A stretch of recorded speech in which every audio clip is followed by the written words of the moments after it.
She was wearing the dress when he found her. Not a Sunday dress, not a party dress, a wedding dress. Standing alone in the middle of an empty barn, holding herself like she was trying not to shatter, her eyes fixed on something no one else in that valley could see. Silas Boone had ridden through 30 towns in 4 years. He had seen grief before, but nothing had ever stopped him cold the way this woman did. He should have kept walking, should have tipped his hat and moved on like every smart drifter learned to do. Instead, he said the only thing that felt honest. "That dress is beautiful." She turned slowly, and when her eyes finally met his, they weren't angry, they weren't embarrassed, they were broken. Her voice came out barely above a whisper, low and careful, like she was carrying something made of glass. "It was made for my wedding." A pause. One single, devastating pause. "To you." If this story already has your heart beating faster, stay with me. Subscribe to this channel right now and hit that notification bell. Because the stories I bring you are the kind that follow you home, sit with you at the dinner table, and remind you what it means to be human. Drop your city and country in the comments below. I want to see exactly how far this story has traveled. And if it moves you, hit that like button. Let's begin. The morning Elena Mercer put on her mother's wedding dress, she told herself the same lie she told herself every spring, just once, just to remember. Then I'll put it away. She had told herself that lie 9 times now. She was 31 years old and she knew, in the deep, tired part of herself, that she never let anyone see, that the lie was getting harder to believe each year. The dress was starting to feel less like a memorial and more like a wound she kept reopening on purpose, because the pain of reopening it was at least familiar. Familiar hurt was something she could manage. It was the other kind, the quiet, creeping kind that came from not feeling anything, that scared her more. The dress itself was extraordinary, not in the way of store-bought things, not with ribbons or lace trim imported from back east. It was extraordinary the way a handwritten letter is extraordinary. Elena's mother, Clara Mercer, had cut every panel herself from a bolt of sage green linen she had ordered from a catalog and waited 4 months to receive. She had stitched it entirely by hand, no machine, just needle and thread and hours of lamplight, because Clara believed that anything made for love should carry the mark of the hands that made it. There were small imperfections in the stitching, places where the thread bunched slightly, where a seam ran a half-inch crooked before correcting itself. Elena used to trace those imperfections with her fingertip like they were a kind of braille. Her mother's handwriting, she thought. Every crooked stitch a word.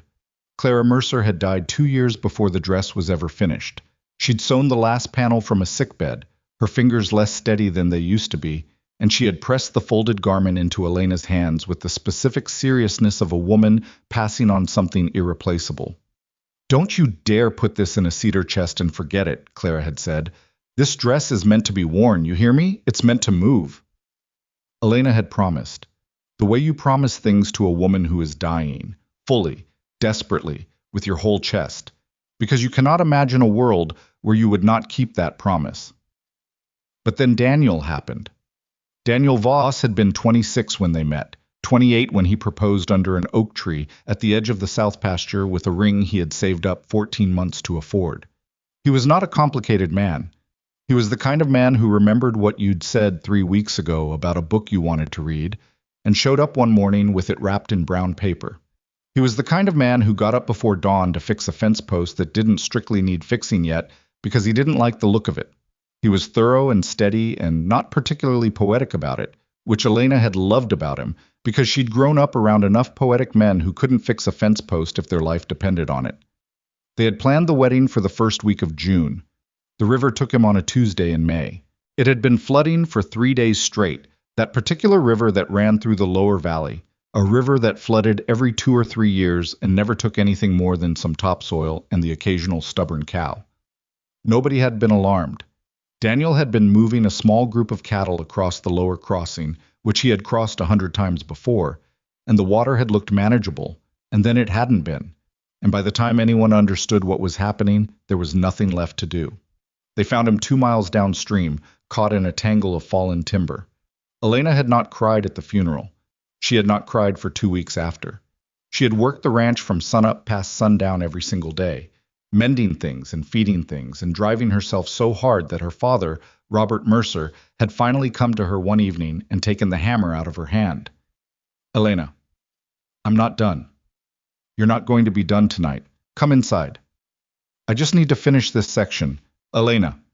She had let him take the hammer. She had walked inside, and she had sat down at the kitchen table and finally started to cry, and she hadn't stopped for most of that night. And when she woke up the next morning, her eyes were so swollen she could barely see, and her father had made her coffee, and neither of them had said a word. And that had been the beginning of her learning to live with it. That was 9 springs ago. The dress had been folded in a flat wooden box under her bed every year except this one week in April, when Elena would take it out and hang it on the back of her door for a day to let it breathe. And then, this was the part she would never have been able to explain to another living person, she would put it on. Not for long. An hour, maybe less. She'd stand in the barn, where nobody would see her, where the light came through the boards in long golden lines in the morning, and she would just stand there in her mother's dress and let herself remember everything at once, instead of parceling the grief out in small, manageable doses the way she did the rest of the year. It was not healthy. She knew that. It was the only thing that worked. She knew that too. She had been in the barn for about 40 minutes that particular morning when she heard a horse come through the gate. Her first instinct was anger, sharp and immediate, the way a person reacts when they've been caught at something private. She pressed herself against the interior wall and waited for whoever it was to pass. They didn't pass. The horse stopped outside the barn. She heard boots hit the ground. She heard the shuffle of a man walking toward the open barn door, probably not even meaning to come inside. Probably just looking for a water trough, or a fence, to tie off at. And then he was standing in the doorway. She saw him before he saw her, a fraction of a second, just long enough to register, tall, trail dusty, hat in his hands, the particular posture of a man who had not slept in a bed recently.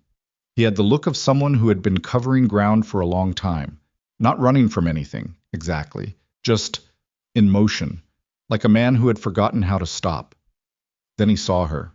To his credit, and this was the thing Elena would think about later when she had the time to think, he did not react the way men usually reacted when they stumbled onto something they weren't supposed to see. He didn't back up in embarrassment. He didn't make a joke to cover the awkwardness. He just stood there and took in the sight of her, and his expression settled into something that was quiet and serious and somehow respectful. Then he said it. "That dress is beautiful." Just like that, simple, not overworked, not the kind of compliment designed to get something in return. He said it the way a person says it's cold today, because it was simply true, and he saw no reason not to say it. Elena had prepared, in the fraction of a second before he spoke, to be embarrassed, to make some clipped, dismissive remark and send him on his way. She had an arsenal of those remarks. She'd been using them on people for 9 years. But something about the plainness of his words cut right through her armor. She looked at him directly. She lifted her chin, just slightly, the way she did when she was deciding whether to trust something. And she said, in a voice that came out quieter than she intended, "It was made for my wedding." She watched him process that. Watched something shift in his face. Not pity, thank God. She could not have stood pity right now. But something more careful. Like a man who had just realized the ground underfoot was more complicated than it looked, and was choosing his next step deliberately. "I see," he said. "Do you?" A beat. He held her gaze without flinching. "No," he said honestly. "Not yet." That was the moment. That no. The honesty of it. Any other man would have nodded and pretended to understand. This one looked her in the eye and admitted he didn't. Elena felt something inside her chest that she could not immediately name.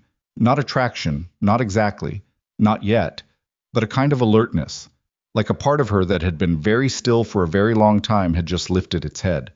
She cleared her throat. "You looking for work?" "I am. My father's the one you talked to about that. He'll be coming back from the north pasture around noon." He nodded, started to step back. "What's your name?" she asked. He paused. "Silas Boone." "Where are you coming from, Silas Boone?" Something crossed his face then, quick, like a cloud shadow moving over open ground. "East of here," he said. She almost let it go. Almost. But there was something in the way he said it, the deliberate vagueness, the way his jaw set slightly, that made her ask, "East of here is a lot of ground." "Yes," he agreed, "it is." He turned and walked back to his horse without another word, and Elena stood there in her mother's wedding dress, listening to the sound of his boots crossing the yard, and she thought, that man is carrying something. She thought, I know what that looks like because I carry it too. Robert Mercer came back from the north pasture at noon to find a strange horse tied to the fence post outside the main house, and a trail-worn man sitting on the porch steps, hat on his knee, waiting. Robert was 58 years old and had spent the better part of 4 decades reading men the way other people read weather. It was a skill the frontier either gave you or buried you, and Robert had survived too much to be the second kind. He stood at the edge of the yard and studied Silas Boone for a moment before the man heard him and stood. "Mr. Mercer?" "That's right." "Name's Silas Boone. Came looking for work." "Your daughter said I should—" "I know what my daughter said." Robert crossed the yard and looked him up and down, not rudely, but thoroughly. "You got references?" "2 ranches in Colorado and 1 in Wyoming. I can write down the names." "I'll want more than names. I'll want to know why you left each one." Silas met his eyes without hesitation. "First one, the season ended and they didn't need the extra hand through winter. Second one, the foreman and I didn't see eye to eye on how to handle a sick horse. I was right. He didn't like that. Third one, I left of my own accord when the owner asked me to falsify records for an insurance claim." Robert's eyebrows went up slightly. "And you just tell that to everyone?" "You asked me why I left. That's why I left." Robert looked at him another moment. "You can sleep in the bunkhouse," he said finally. "You start tomorrow. I'll decide if you stay past the first week based on what I see." "That's fair?" "It isn't meant to be fair. It's meant to be honest." Silas almost smiled. "Almost." "Even better," he said. Robert went inside without shaking his hand, which Silas understood was not rudeness, but measurement. A man who shook your hand before you'd earned it was giving you something you hadn't paid for. Robert Mercer didn't give anything away free. That evening, Elena changed out of the dress and folded it back into its box and slid it under her bed. She did this with her usual deliberateness, smoothing every panel, tucking the sleeves gently, fitting the lid on without forcing it. The way you handle something fragile that you've handled 1,000 times and still can't treat carelessly. She sat on the edge of her bed afterward for a long moment. She thought about a man who'd said no, not yet when he could have said yes and walked away clean. She thought about the way he'd looked at her, not at the dress, not at the strangeness of the situation, but at her. Stop it, she told herself. She was good at telling herself to stop things. She'd had 9 years of practice.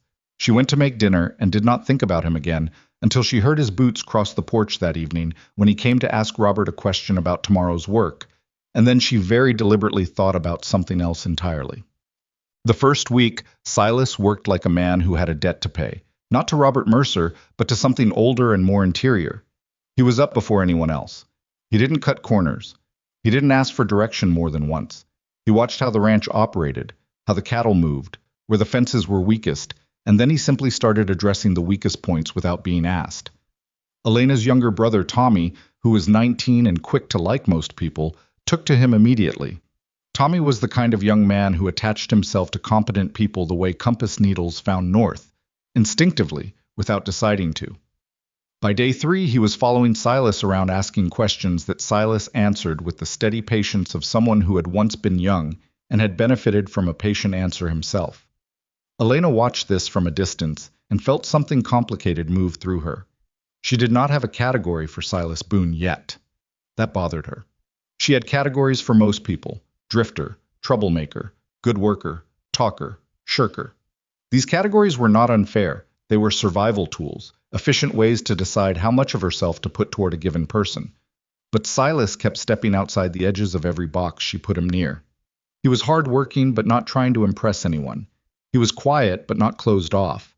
When spoken to, he gave you his full attention in a way that was almost disconcerting, like being looked at through glass so clear you couldn't see the glass. He was careful with the animals in a way that went beyond professional obligation, the way a man is careful with things he actually respects. On the 4th day, she caught herself watching him from the kitchen window for longer than made any sense. She turned away and went back to her work, and did not look out that window again for the rest of the afternoon. On the sixth day, he found her mending a section of fence on the east property line and fell in beside her without being asked, handing her tools before she reached for them, saying almost nothing. They worked that way for 2 hours. It was not uncomfortable. On the seventh day, her father came inside at dinner and said simply, "He stays." And Elena set down her fork and nodded like this was news that didn't concern her particularly, and if her pulse did something she did not give it permission to do, she chose not to notice. Outside, the evening was settling over Red Willow Ridge like something laid down carefully. The first fireflies of the season were beginning to come out along the lower pasture. Somewhere in the distance, one of the horses was moving quietly through the dark. Elena washed the dinner dishes alone, listening to the sounds of the ranch settling into night, and thought about nothing in particular. Just the sound of someone else's footsteps in the yard. Just the fact that they were steady. Just the fact that, without meaning to, without deciding to, she had started listening for them. He stayed. That was the thing nobody on the ranch, not Tommy, not Robert, not even Elena herself, had quite prepared for. Drifters came through Red Willow Ridge the way weather came through. You acknowledged them, you worked around them, and then they moved on and you went back to the business of your life. That was the natural order of things out here, and Elena had made a kind of peace with it, the way you make peace with anything you cannot change. But Silas Boone stayed, and the ranch, almost without noticing it was happening, began to adjust itself around him the way a river adjusts around a new stone. Not dramatically, not all at once, but gradually, and then permanently. He fixed the east fence line without being told it needed fixing. He rebuilt the water trough behind the second barn using wood that had been stacked unused behind the storage shed for 3 years, wood that Elena had been meaning to get to every single season and never quite had. He found a section of roof on the bunkhouse where the boards had shifted and the rain was getting in, and he patched it on a Sunday afternoon while everyone else was resting. And when Robert came out and asked him why he hadn't said something about it, Silas shrugged and said he'd seen it needed doing. "You should have told me," Robert said, not angrily but firmly. "On this ranch, I know what gets done on my property." "Yes, sir, I'll do that from here on." "See that you do." It was not a warm exchange, but warmth was not the currency Robert Mercer dealt in, and Silas seemed to understand that. He understood it the way a man understands a foreign language, not by studying it, but by living inside it long enough that the grammar starts to make its own kind of sense. What Silas did not understand yet, what nobody had told him, and what Elena certainly was not going to volunteer, was the weight this ranch carried, the specific gravity of its losses. A person could feel it if they were sensitive enough, something in the air of the place, a particular quality of silence that settled over the family at certain moments, like everyone had simultaneously remembered something they were all trying not to remember at the same time. Tommy felt it most visibly. I was 19 and had been 8 years old when Daniel Voss drowned, which meant he was old enough to remember the before and after, but too young at the time to have processed it the way an adult processes catastrophe. His grief had calcified at an odd angle. He talked too fast around strangers. He laughed a beat too early at jokes. He threw himself at physical work with an intensity that his body was still, barely, young enough to sustain. He was a good kid. He was also a kid who had grown up in the long shadow of a loss he had never been given the right language to name. It was Tommy who began to open up to Silas first. It happened gradually, the way things that matter usually happen. Not in a single conversation, but in the accumulated weight of many small ones. Tommy asking about a knot Silas was tying, Silas explaining it, then showing him how to do it himself, then watching while Tommy tried and corrected him once without making him feel stupid about needing correction. Small things. The kind of small things that build trust the way mortar builds a wall. You can't see it happening in any individual application, but one day you look up and realize you're looking at something solid. By the third week, Tommy was talking to Silas the way he talked to nobody else on the ranch. Not because Silas encouraged it, exactly, but because he didn't discourage it. He didn't get impatient when Tommy's stories went sideways. He didn't give advice when Tommy hadn't asked for advice, which was a discipline that most adults, in Elena's observation, were spectacularly bad at. Elena saw all of this. She was watching, though she would have been annoyed if anyone had pointed that out to her. She watched the way she had learned to watch everything on this ranch, carefully, from a slight distance, giving nothing away in her expression. What she noticed, and filed away in the part of herself she used for information, she wasn't sure what to do with yet, was that Silas Boone had a gift for not making people feel managed. Even when he was clearly, deliberately putting someone at ease, there was nothing calculated about the visible surface of it. He seemed to operate on the belief that people were worth the patience they required, and that this was simply a fact and not a choice he was making in the moment. It made her trust him less, not more. In her experience, the people who were best at making others feel comfortable were the ones you had to watch most carefully, because ease was its own kind of power, and power always wanted something eventually. She kept her distance. She was civil. She passed him at meals and said good morning and asked, when it was relevant, whether he'd seen the cattle moving toward the east fence or whether the water trough she'd asked Tommy to check had actually been checked. Professional. Appropriate. The kind of interaction that couldn't be pointed to as anything other than what it was. And then 3 weeks and 4 days after Silas Boone rode through the gate of Red Willow Ridge, Elena went out to check the south pasture at dusk and found him sitting on the top rail of the fence, not doing anything, just sitting, looking out at the mountains going dark at the edges, his hat pushed back on his head, one hand resting on his knee. She could have kept walking. The route she was taking didn't require her to pass that particular fence. She stopped anyway. "You do this often?" she asked. He looked at her without startlement, like he'd known she was there before she spoke. "Sit and look at things?" "Sit and look at things when there's work to be done." "Work's done for today." She crossed her arms. "Is it?" "I asked your father before I sat down."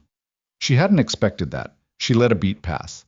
Then, because her feet had apparently made a decision her brain hadn't yet ratified, she walked to the fence and put one boot on the lower rail and leaned against it. "You ask my father a lot of things," she said. "He's the one to ask." "Most hands don't bother." Silas was quiet for a moment. Then, "Most hands aren't planning to stay." Something in the air shifted. Elena felt it, a small change in pressure, like the moment before a storm when everything goes still. "What makes you think you're staying?" she said. "I don't know yet," he said honestly, "but I haven't wanted to stay somewhere in a long time, so it seems worth paying attention to." She didn't answer that. Didn't know what she would have answered if she tried. Below them, the south pasture ran in long evening grass toward the tree line, and the first stars were coming out in a sky that had gone from blue to something darker and more serious, and for a moment neither of them said anything, and the silence was not uncomfortable in the way silences usually were when Elena was in them with someone she didn't fully trust. Then she asked, before she could think better of it, "Where are you actually from?" He turned to look at her. "I mean the real answer," she said. "Not east of here." A long pause. Long enough that she thought he might not answer, and she was already preparing to feel foolish for asking. "Montana," he said finally. "Town called Belling Creek. Small enough that if you blinked driving through it, you'd miss it and never know." "Family there?" His jaw tightened, just slightly, just enough. "Not anymore." Elena waited. She was good at waiting. It was one of the few things grief had given her that she could call useful. A genuine, unforced patience with other people's silences, because she knew what it cost to break them before you were ready. "My brother," Silas said eventually. His voice had dropped half a register. "Older brother, Caleb. There was an accident. On our family's ranch." He stopped, started again. "A loading chute that was older than it should have been. It gave way when he was working with it, alone." "When?" 4 years ago." The number landed between them with a kind of weight. "I was the one who was supposed to fix that chute," he said. "I'd been meaning to get to it. 3 weeks I kept meaning to get to it." He said it plainly. No performance of guilt, no self-flagellating theater. Just a fact he had been living with for 4 years, stated in the same tone of voice you'd use to describe a wound that had stopped actively hurting but would never fully close. Elena looked at his profile, the set of his mouth, the way his hand on his knee had tightened without him realizing it. "That's why you fix things before you're asked," she said. He didn't answer. He didn't need to. "My fiancé drowned," Elena said. She had not planned to say it. It came out the way things came out when you were tired of carrying them by yourself. "In that river, the one that runs through the lower valley, 9 years ago, 2 weeks before we were supposed to get married." Silas turned to look at her. His face was careful, not soft in the way that made her feel handled, not hard in the way that meant he didn't know what to do with difficult things. just present, like he had decided to be fully in this moment and not be anywhere else. "The dress?" he said quietly. "The dress," she confirmed. Neither of them said anything else for a while. Down in the pasture, one of the horses made a low sound and another answered it from farther away, and the mountains finished going dark, and the stars finished coming out, and Elena stood with one boot on the fence rail and felt something she hadn't felt in years. Not happiness, not relief, not anything she could name cleanly. More like the sensation of a door that had been swollen shut from humidity, finally, quietly, coming slightly open. She didn't push it. She knew better than to push things like that. "I should go in," she said. "Yeah." She pushed off the fence and turned toward the house. "Elena." She stopped. "I'm not going to say the thing people say about time and moving on. I don't believe in it." She stood with her back to him for one moment. "Good," she said, "because I would have had to ask you to leave." She heard him make a sound that was almost, not quite, a laugh. She walked back to the house and did not look over her shoulder once, and that, the not looking, cost her more than she was willing to think about. The problem was Robert. Not immediately, not openly. In the first weeks after Silas settled into the rhythm of the ranch, Robert was, if not warm, which was never quite his register, at least fair. He watched Silas work the way he watched everything, steadily, without commentary, filing observations in some internal ledger that only he had access to. He found the work satisfactory. He said so, once, in the compressed way Robert said most things. "You know what you're doing," which, from Robert Mercer, was roughly equivalent to a standing ovation. But somewhere around the beginning of the 5th week, something shifted. Elena noticed it first at dinner. Robert had always sat at the head of the table and directed the conversation. Not forcefully, but structurally, the way a man who has run a household alone for too many years unconsciously fills every available silence before it can fill itself. He asked about the work. He made decisions about what needed doing the next day. He spoke to Tommy about Tommy's plans for the summer, which was a conversation Tommy visibly dreaded because he didn't have any plans, and Robert's disappointment about that was the quiet, patient kind that was somehow worse than anger.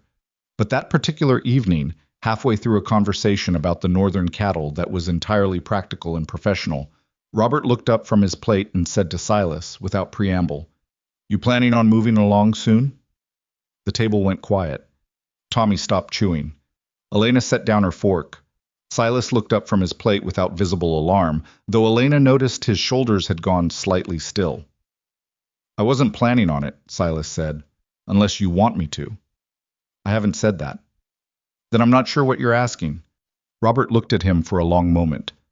"I'm asking where you see yourself in 6 months. Here, if the work is still here.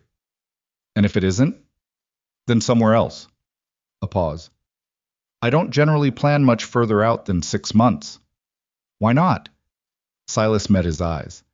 "Because I've learned that plans have a tendency to be wrong, and it hurts less to be flexible." Robert looked at him for another long, unreadable moment. Then he picked up his fork and went back to his dinner, and the conversation moved to something else. But the question hung in the air above the table for the rest of the meal, invisible and significant, like smoke that had stopped moving but hadn't quite dissipated. Elena looked at her father's face and saw, for the first time in a long time, something she recognized. Fear. Not of Silas. Of what Silas represented. She understood it.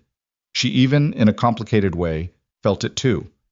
But understanding a fear and agreeing with its logic were two entirely different things. And as she cleared the dinner plates that evening and listened to her father's boots cross the porch and go to his room, she felt the specific frustration of loving someone whose grief had curdled into a thing that couldn't protect anyone anymore. She did not say this to him. She knew better. Some conversations with Robert Mercer had to be waded into, not rushed. You had to let him come to the edge of something himself. He couldn't be pushed. That was the thing about the people who stayed after loss. Sometimes staying was its own kind of trap. What Robert saw, and what he could not stop himself from seeing, no matter how determinedly he tried to view it as nothing more than the working relationship of two people who shared the same property, was that his daughter was waking up. It was subtle. He doubted Silas knew it, doubted Elena herself would have admitted it. But Robert had watched Elena Mercer for 9 years with the specific, exhausting attention of a man who had nothing else to do his worrying about and he knew her resting expression the way he knew the sky before rain. He knew the particular quality of stillness she carried into rooms. He knew the way she held her coffee cup when she was in her own head, and the way she held it when she was actually present in a conversation. In the 5th week, she was present more often. She sat straighter at dinner. She came in from the south pasture one evening with something in her face that took him a moment to identify because he hadn't seen it in so long.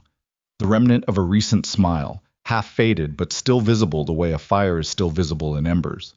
He had sat with that observation for 3 days before the dinner table question escaped him.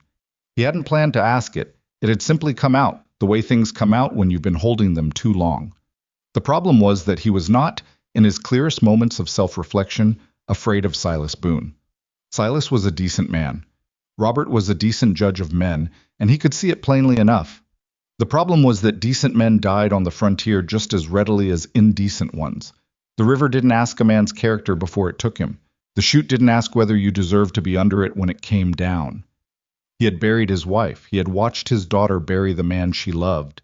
He had gotten up every morning for 9 years and looked at the machinery of this ranch and known, somewhere below thought, that the frontier was indifferent to what you deserved and efficient at what it destroyed. The idea of watching Elena lose someone again was not something he had a way to survive. He knew this about himself. He was not sure it was a reasonable thing to know about yourself, but there it was. So he watched. He kept his distance from Silas in ways that were technically polite but practically cold.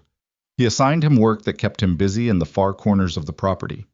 He did not, as he had done with Tommy, stop to watch Silas work with the quiet approval of a man who liked what he was seeing. He maintained a careful, functional, frosty neutrality that was not unkind but was also not any kind of open door. Silas noticed. Of course he noticed. He was not a man who missed things. He said nothing about it. Not to Robert, not to Tommy, not, and this was the part that Elena found privately most significant, not to Elena herself, who he surely understood would have been the sympathetic ear in this particular situation. He did not leverage her against her father. He did not complain or hint or angle for her sympathy. He just worked, and kept working, and did not try to fix a thing that wasn't his to fix. Elena noticed this too. She added it to the ledger. It was raining on this Tuesday it happened, the conversation she had stopped herself from initiating for 2 weeks, the one that started not because she had finally decided to have it, but because she walked into the barn at the wrong moment and found Silas sitting on an overturned crate, his head in his hands, the particular posture of a man who thought he was alone and had allowed himself to be something other than composed. She had 2 options: retreat quietly, let him have the moment, or stay. She stayed. She sat down on the other overturned crate across from him, and she waited until he lifted his head and registered her presence, and had a moment to reassemble whatever expression he normally wore. She did not remark on what she'd seen. "Bad day?" she asked. He looked at her a long moment. "Your father doesn't want me here." "My father doesn't want anyone here." "That's not what I mean, and you know it." "Fair." She looked at her hands. "He's scared," she said. "He's not mean. He's scared." "Of me?" "Of what happens after you." Silas was quiet. The rain hit the barn roof in a steady, irregular way.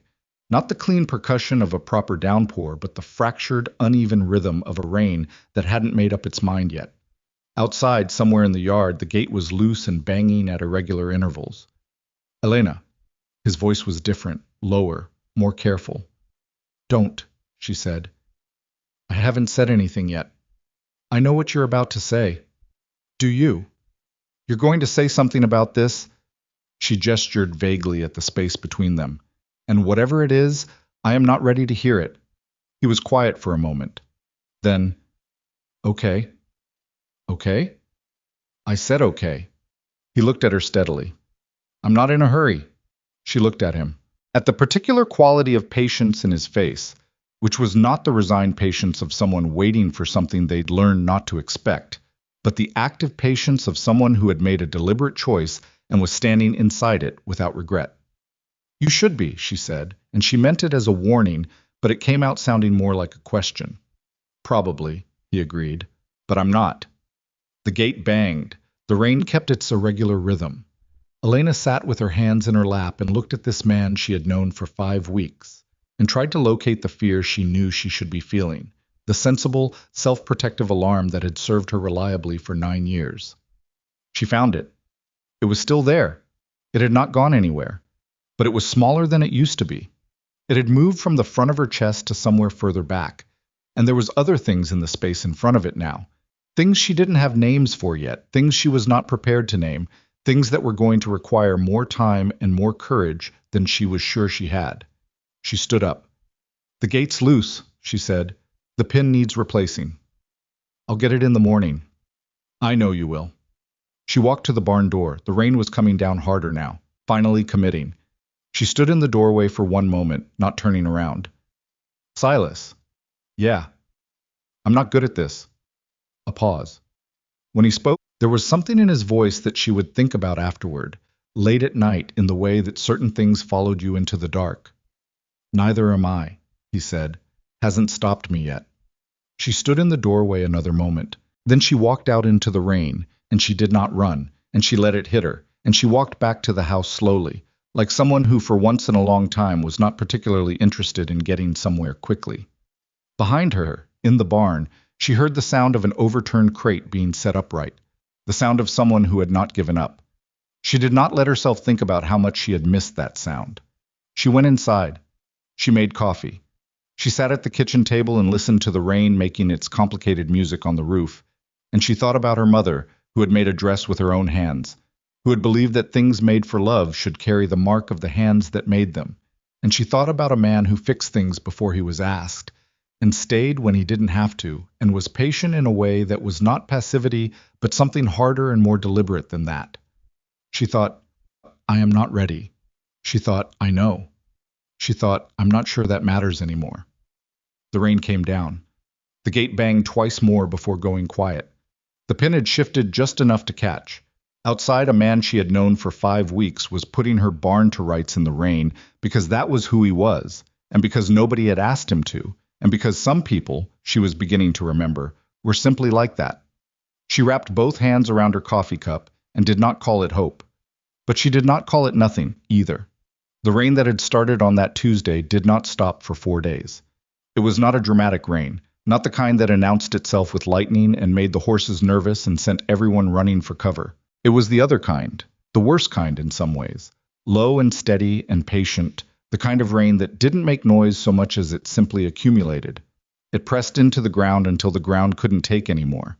It filled the creek beds quietly and raised the water table in ways you couldn't see until you could, suddenly, see nothing else. By Friday morning, Robert had started making remarks at breakfast about the lower crossing. Not alarmed remarks. Robert Mercer didn't do alarmed remarks, which was itself a kind of alarm for anyone who knew him well enough.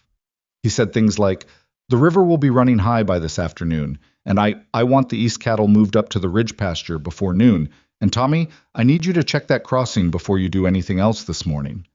Tommy said yes and finished his coffee and went out, and Elena watched her father's face across the breakfast table and saw the thing underneath the practicality, the tight, controlled watchfulness of a man who had learned exactly what 4 days of quiet rain could build up to in this particular valley. She caught Silas's eye across the table. He had seen it too. Neither of them said anything. The morning moved forward. Silas took the east cattle up the ridge without being asked twice, reading the request in Robert's tone the way he had learned to read most things on this ranch. Not from what was said explicitly, but from the weight of it. Tommy came back from the crossing at 10 in the morning and reported that the river was running about 2 feet higher than normal, but the crossing still looked passable, just barely. And Robert said, "Nobody uses that crossing today," in the flat, decisive voice he used when a thing was settled and not up for discussion. Tommy nodded. "Yes, sir." "And that means nobody," Robert said, looking at Tommy specifically in the way of a man who had reason to be specific about it. Tommy was 20. He was not reckless in the careless way of some young men. He didn't drink too much or ride too fast for the pleasure of it. His particular brand of recklessness was the earnest kind, the kind that came from wanting to prove something and not always thinking far enough ahead to calculate what the proof might cost. He had been trying to prove something to Robert Mercer for most of his life, and the exhausting, sad truth of that was that Robert knew it and couldn't seem to stop requiring it, even when he didn't mean to. "Yes, sir." Tommy said again. He meant it. Elena believed that he meant it. The problem was the cattle. It started at 2:30 in the afternoon, when the sky opened up one more time and deposited 3 hours worth of rain in about 40 minutes. Elena was in the house going over feed records when she heard it hit the roof. A sudden change in register, the quiet accumulation becoming something louder and more urgent. And she went to the window and looked out at the yard going gray and pocked with impact, and felt the specific, formless dread of someone whose body remembered something her mind was trying not to think about. She had just decided to go find her father when she heard Tommy's horse going out of the yard at a pace that did not match any ordinary errand. She was out the door before she'd made a decision to be. Tommy! He was already through the gate. She could see him, low over his horse's neck, heading south, heading toward the lower pasture, heading toward the river. She ran back inside and grabbed her coat and came out again and nearly collided with Silas, who was already moving, already had his horse. She didn't know how he'd gotten his horse that fast. Already had one boot in the stirrup. He went south, she said. I saw. The crossing. I know. Get your father. He was gone before she finished turning toward the house. Robert came out at her shout with the specific quality of speed that older men move with in emergencies. Not fast, but immediately. No wasted motion. No asking questions that could wait. She told him in 6 words, Tommy went to the river crossing. Robert's face did something terrible and then closed back down. Get the rope from the equipment shed, he said. The long one. Meet me at the south gate. They went. Whoa. Elena would think about the next 40 minutes for the rest of her life. Not continuously. Grief and fear didn't work that way. They didn't consume you every waking moment. They settled instead into the architecture of you, became load-bearing in ways you couldn't always identify until something put pressure on exactly the right point and you felt the whole structure flex. But the memory of those 40 minutes would be there, always, waiting. What she knew, piecing it together afterward from what she saw and what Tommy told her, and what Silas never quite talked about in full. Tommy had gone back to check the cattle in the lower pasture, the ones that had been left down there before Robert's orders to move everything up. Some of them had spooked in the new rain and pushed through a weak section of fence, the same section, as it happened, that had been on the list of things to fix and hadn't gotten there yet, and were moving in the wrong direction, and Tommy had made the calculation that a 19-year-old makes when he sees a problem he thinks he can solve before anyone realizes it exists. He'd tried to cross the river to cut them off on the other side. He'd made it halfway. Elena came over the last rise and saw the river, and her body stopped before her mind caught up with why. The water was brown and moving fast and completely wrong. Not the river she'd grown up with, not the river she walked past in the summer and waded in some years when it ran low and warm. This was something else wearing the river's geography. It was 3 feet higher than its banks in places.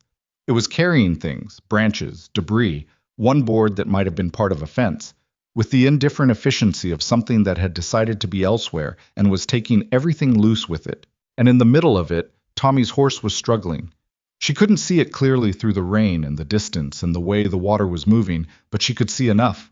Horse and rider caught in the current, moving sideways and downstream faster than they should have been. The horse's head up and working, Tommy low and holding on. Both of them aimed at the bend where the river curved sharply around a pile of timber that had built up over several seasons into something that would not give way. She heard herself make a sound she couldn't describe. She heard her father, beside her, say her name in a voice she had never heard from him before. Not commanding, not even frightened, exactly. Something past frightened. She did not know where Silas was.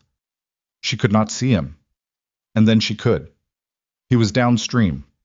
He had gotten downstream. She had no idea how. She didn't remember him passing her. She couldn't reconstruct the sequence. And he was on his horse on the bank at the bend, at the one point where the bank was still marginally solid before the timber pile. He had his rope out. He was watching the current, calculating something, waiting with a kind of focused stillness that was almost impossible to look at because it was so completely at odds with everything else that was happening. Tommy's horse came around the inside of the curve. Silas threw. Elena had seen men throw rope her entire life. She knew what a good throw looked like. She had never seen anything like that throw. The way it uncoiled and stretched and found exactly the thing it was looking for in all that chaos, dropping over Tommy's saddle horn with the precision of something that had no business being precise. It caught. The rope went taut. Silas's horse dug in.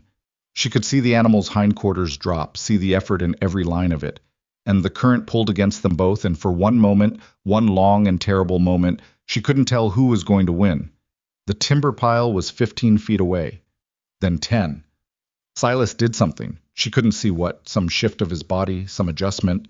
And his horse moved 2 steps toward the bank, and the rope angle changed, and Tommy's horse found something with its feet, some shelf of riverbed that still existed, and lurched sideways out of the main current into the slower water near the bank.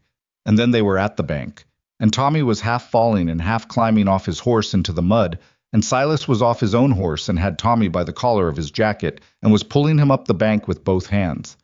Elena was running before she knew she was running. She didn't remember crossing the distance. She was at the bank, and then she was there. And Tommy was on his knees in the mud coughing river water, and Silas was crouched beside him with one hand on his back, and she dropped to her knees and grabbed her brother's face between her hands and looked at him. His eyes were open. He was coughing. He was shaking. He was alive. Tommy. Her voice came out wrong. She didn't care. Tommy, look at me. He looked at her. His eyes were red from the water. I'm okay, he said, and then coughed again, and it was the most inadequate sentence she had ever heard anyone speak. You are not... She stopped. She pulled him against her instead of finishing that sentence, because what she needed to say was not something she had words for, and not something he needed to hear right now. And she held him there in the mud, at the edge of a river that was still trying to go somewhere.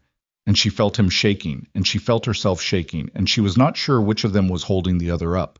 She heard her father arrive behind her. She heard the sound he made when he saw Tommy on the ground.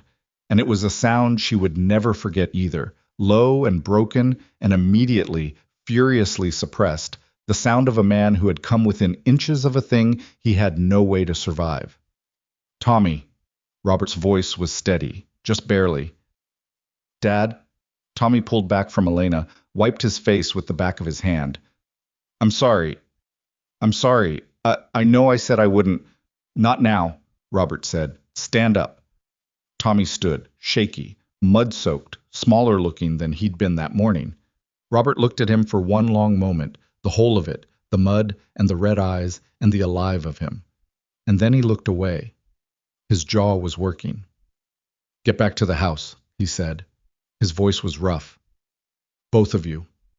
Elena stood and looked at her father and saw in the set of his shoulders and the way he was not quite able to look at Tommy directly, something she understood without needing him to say it. It was the same thing she'd felt when she'd seen Tommy in that current. The way 9 years of protected distance collapsed in an instant and left you just there. Raw and present and unable to pretend that keeping your heart at arm's length had protected anything. She looked at Silas. He was standing a few feet back, rope coiled in his hands, his horse blowing hard beside him. He was wet through. There was a cut on his forearm. She hadn't noticed it before, maybe from the bank, maybe from the rope, and blood was mixing with river water on his skin. He was looking at Tommy with the expression of a man who had just spent everything he had on a single action and was still processing the fact that it had worked. He hadn't noticed he was bleeding. Silas? Her voice came out different than she intended, softer. He looked at her. You're hurt. He looked down at his arm like he was just registering it. It's nothing. It is not nothing. Elena, it is not nothing, she said again, and something in her voice closed off the argument before it could begin. He looked at her for a moment. Then he nodded, once, because he seemed to understand that this was not actually about the cut. Robert did not speak on the walk back to the house. He walked slightly ahead, not to avoid anyone, Elena thought, but because he needed the space in front of him to hold what he was feeling without letting it out where anyone could see it. She recognized the tactic. She'd used it herself for 9 years. Tommy walked beside Elena, still shaking slightly, wrapped in the jacket Silas had put around him at the bank without being asked. He was quiet in the way of someone who has just done something they cannot take back and has not yet worked out what it means that they survived it. Silas walked last. Elena could hear his footsteps, steady, unhurried, the same rhythm she'd been listening for without admitting it for weeks. At the house, she got Tommy inside and sat him at the kitchen table and put the kettle on, and then she turned to find Silas standing in the doorway, not having come all the way inside, the way he always hesitated at thresholds he hadn't been explicitly invited across. Come in, she said. He came in, sat in the chair she pointed to, let her look at his arm with the lamp close. The cut was longer than she'd thought, but not deep, the kind that bled impressively and healed without much trouble if you cleaned it right. She got the kit from the shelf and worked on it without speaking, and he sat still and let her, and the silence between them was very different from the silences of the early weeks. Not careful, not measured, not the silence of two people maintaining appropriate distance. It was the silence of people who had just been through something together and were still inside it. "How did you get downstream so fast?" she asked. "I cut across the east field. There's a gap in the fence line, one I was planning to fix this week." She tied off the bandage. Her hands were steadier than she felt. "If you hadn't been there," she started. "I was there." "Silas." "Elena." He said her name quietly. "Don't do that to yourself." She looked up at him. He was looking at her with that steady attention of his, the kind that made you feel like the only thing in the room. "I relived it," she said. Her voice was low. "When I saw Tommy in that water. I was back there. 9 years ago, standing on the bank. He didn't say anything. He didn't try to fix it or deflect it. He just stayed with her in the sentence. And I thought—" She stopped, started again. "I thought, it's happening again. I thought, this is just what this place does. This is what the frontier does. It takes things." "It does take things," he said. "I know. But not today." She looked at him. "Not today," she said. They sat there in the kitchen with the kettle starting to boil and the sound of Tommy in the next room pulling off wet boots in the rain, finally beginning to ease outside. And Elena looked at the bandage on Silas's arm and thought about a man who had crossed a field at a dead run towards something everyone else on that bank had been frozen by. And she thought about 9 years of standing very still in the middle of her own life. And she felt the two things side by side and understood something she couldn't have put into language yet, but that sat in her chest like a fact. The kettle started to whistle. She got up and took it off the heat. Robert came into the kitchen an hour later. Tommy was in dry clothes at the table, hands wrapped around a mug, the color mostly back in his face. Silas was at the other end of the table, also dry. Elena had found him a shirt of her father's that he'd put on without comment, and it was slightly too short in the sleeves in a way that should have been awkward and somehow wasn't. Robert stood in the doorway. He looked at Tommy for a long moment. "You're grounded to the property for 2 weeks," he said. "No exceptions." Tommy opened his mouth. "Non-negotiable," Robert said. Tommy closed his mouth, nodded. Robert's eyes moved to Silas. Elena watched her father's face. She saw the thing working in him, the complicated machinery of a man who had built his defenses at a particular height over a long time and had just watched those defenses fail to protect anything, and who now had to stand in a kitchen with the man his defenses had been partly aimed at and find something to say. "That was a good throw," Robert said finally. Silas looked at him. "Thank you. Where'd you learn to rope like that?" "My brother." A pause. Brief, barely perceptible. "He was better than me." Robert was quiet for a moment. Something in his face shifted, not dramatically, not in any way that anyone who didn't know him would have caught. But Elena caught it. The word brother landing somewhere specific. "Sit down," Robert said. He said it to Silas. He said it like someone who had made a decision without being entirely sure it was the right one and was going ahead with it anyway. "I'll make more coffee." Silas looked at Elena for just a second, a quick sideways glance, and then he stayed seated, which Elena thought showed better judgment than standing up would have. Robert made coffee. He made it badly, the way he always did, too strong and slightly burnt because he never watched the heat closely enough, and nobody said anything about that. He poured 4 cups and sat at the head of the table and wrapped both hands around his mug and looked out the window at the yard where the rain had almost stopped now, just a ghost of itself in the gray late afternoon light. "My wife used to say this valley had a memory," Robert said. "Not to anyone in particular. To the window, maybe. Said it remembered everything that happened in it." Nobody answered. It didn't seem like a sentence that was looking for a response. "I used to think that was just her way of talking," he said, "the way she had of making things bigger than they were." He picked up his mug. "I've changed my mind about that." Tommy was looking at his father with an expression Elena hadn't seen on him in a long time. The careful, hopeful expression of someone waiting to see what comes next in a sentence that might go any direction. The valley remembers, Robert said, but so do we. That's the difference. He set down his mug. The valley doesn't get to choose what it does with what it remembers. We do. He finally looked at Silas. Directly. The way Robert Mercer looked at things when he'd made up his mind about them. You saved my boy's life today, he said. I threw a rope, Silas said. Don't do that. Silas met his eyes. Don't make it smaller than it is, Robert said. I've spent a lot of years making things smaller than they were because the full size of them was more than I could hold. It doesn't help. It just makes you someone who shrinks things. A long silence. The coffee steamed. Outside, somewhere on the property, one of the horses called once and went quiet. Thank you, Robert said. Plain. No ornamentation. The way he said the things that cost him. Yes, sir, Silas said. It was not a dramatic moment. It did not resolve everything.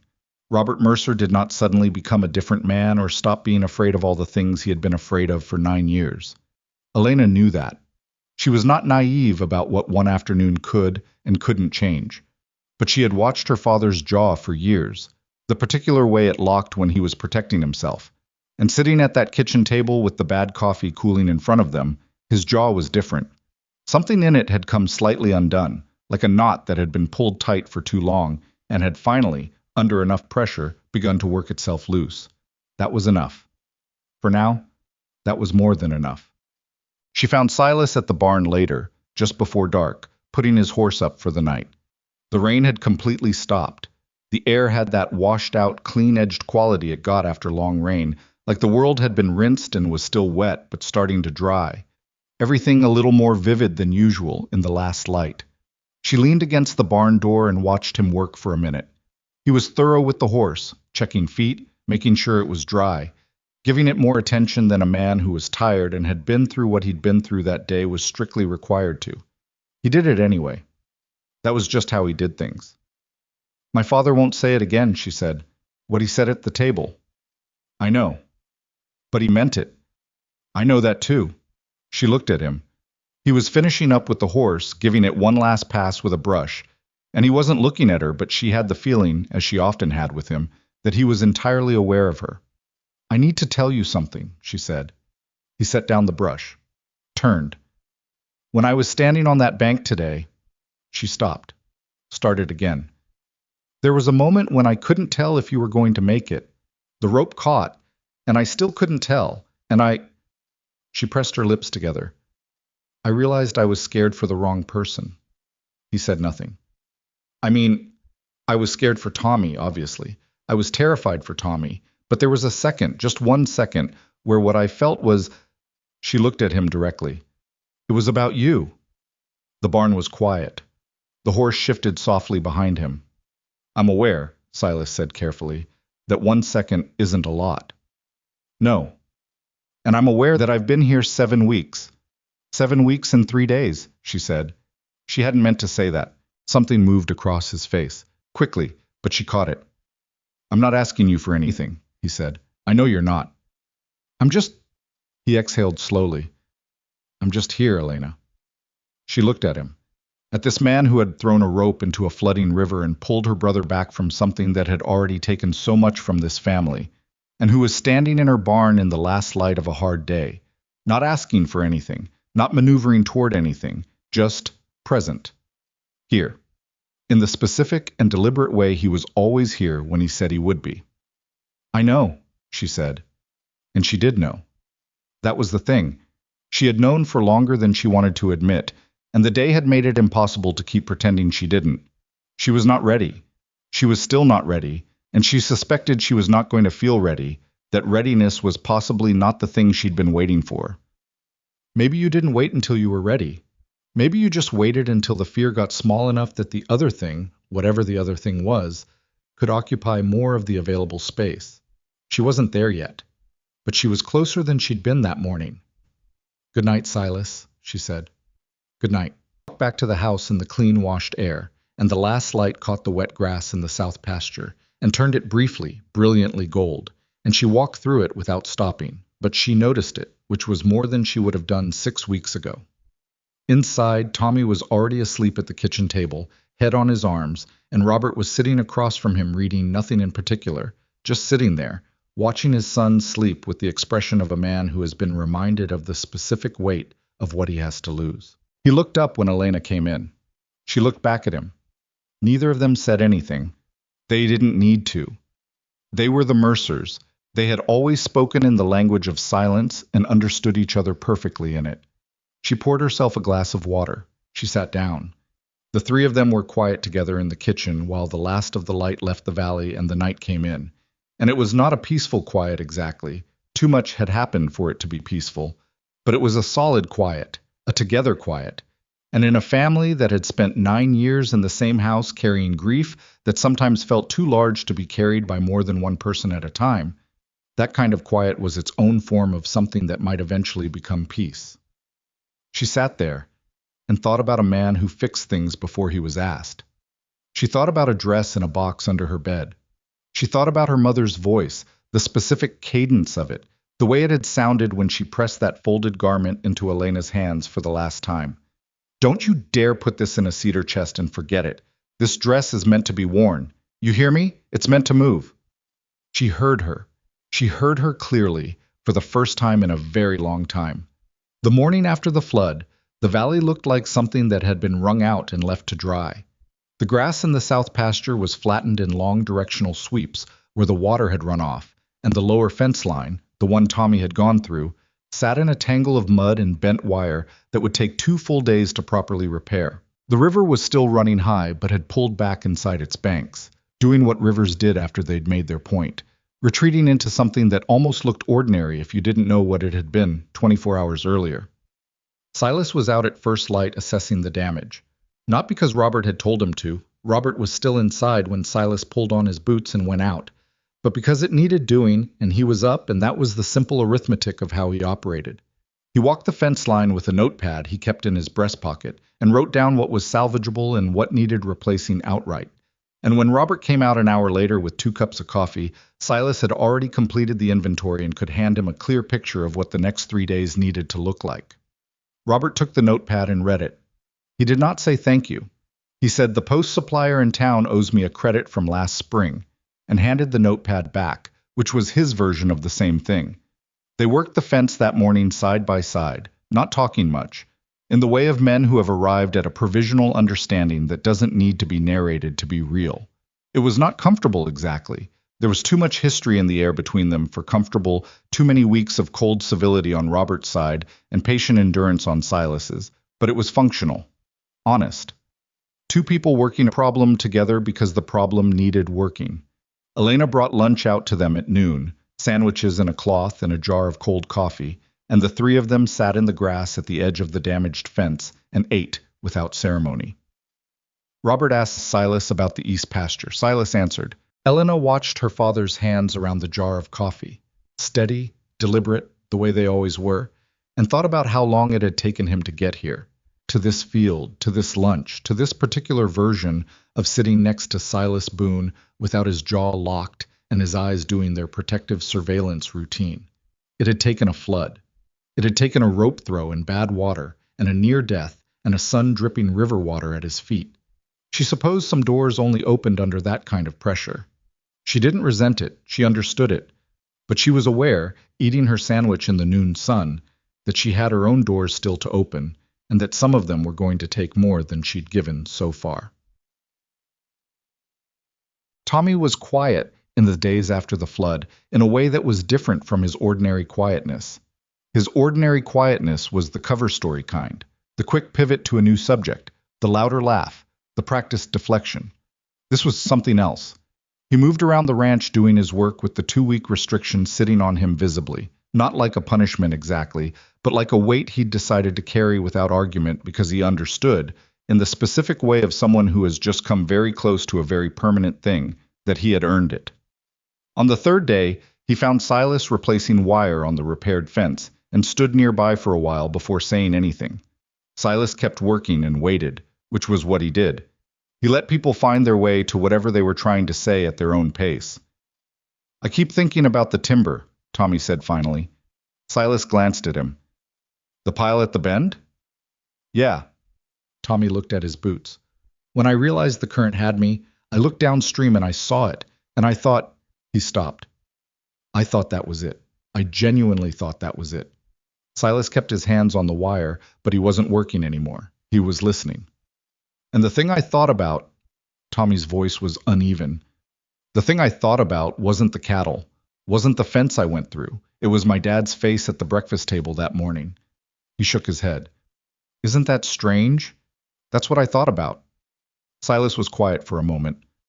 No, he said, that's not strange at all. He's going to be angry at me for a long time. He's already not angry at you. Tommy looked at him skeptically. He was never angry at you, Silas said. That's not what that was. He grounded me for 2 weeks. Tommy. Silas set down the wire and looked at the kid directly. Your father grounded you because he needed to do something with his hands, while his heart was back on that riverbank. That's all that was. Tommy stared at him for a long moment. Something worked in his face, the processing of something he hadn't had the framework for before someone handed it to him in those words. How do you know that? He said. Because I know what it looks like to be a man who's terrified and has no acceptable way to show it. Tommy was quiet. Then, is that what you looked like when you went in after me? Yes, Silas said simply. Probably. You didn't look terrified. That's the thing about it, and it doesn't look like what it is. Tommy turned that over for a while. Then he picked up the end of the wire Silas had been working with and held it taut without being asked. And they finished the fence section together, and when they were done, Tommy said, thanks, without specifying what for, and Silas said, yep, without asking, and that was the end of it. Elena had heard most of this from the other side of the fence line. She had come to bring water and had stopped when she heard them talking. She stood there in the grass with the water jug in her hand and felt something complicated and large move through her chest, something that was partly about Tommy and partly about her father and partly about the man on the other side of that fence who had just given her brother something she hadn't known how to give him. She turned around and walked back to the house without announcing herself. She sat at the kitchen table and set down the water jug and put her hands flat on the surface of the table and looked at them. You are in trouble, she told herself, not unkindly, just as a fact. She had been telling herself various versions of stop it and don't and not yet for weeks, and all of those instructions had been sensible and well-intentioned and had accomplished exactly nothing, because the thing she was trying to stop didn't care about her instructions. It had been growing in the dark the way things grow in the dark, without permission, without announcement, without waiting for the right moment, because there was no right moment. There was only the moment that existed. She was not ready. She had still not arrived at ready. But she thought about what Silas had said to Tommy. It doesn't look like what it is. She thought about the way she'd counted the days, 7 weeks and 3 days. She'd said it out loud without meaning to, and he'd caught it, and she'd seen him catch it.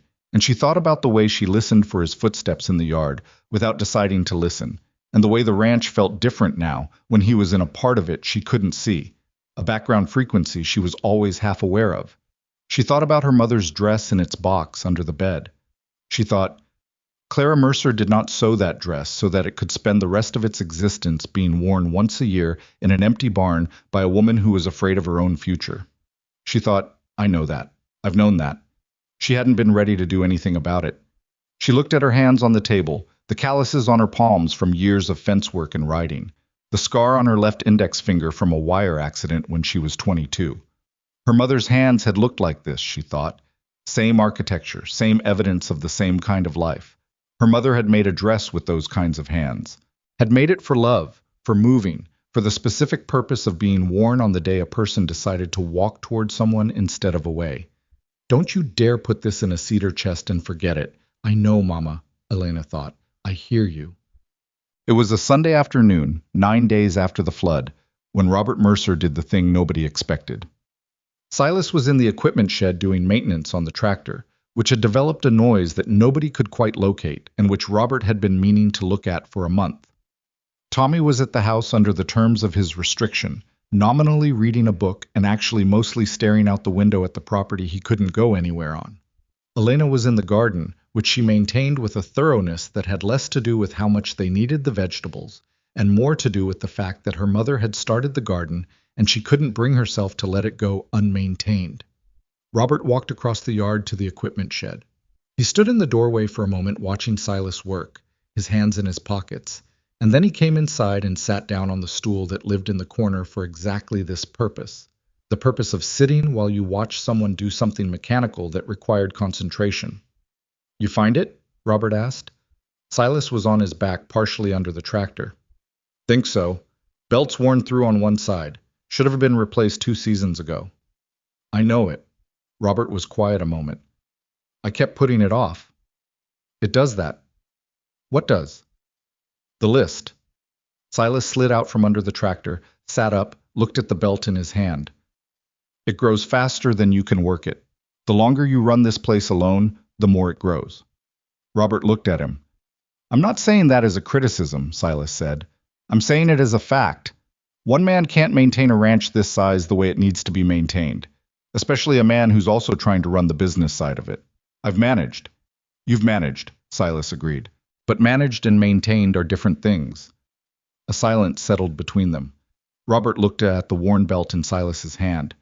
Then he looked at the shed around them, at the organized equipment, the tools hanging in the right places, the floor swept clear of debris.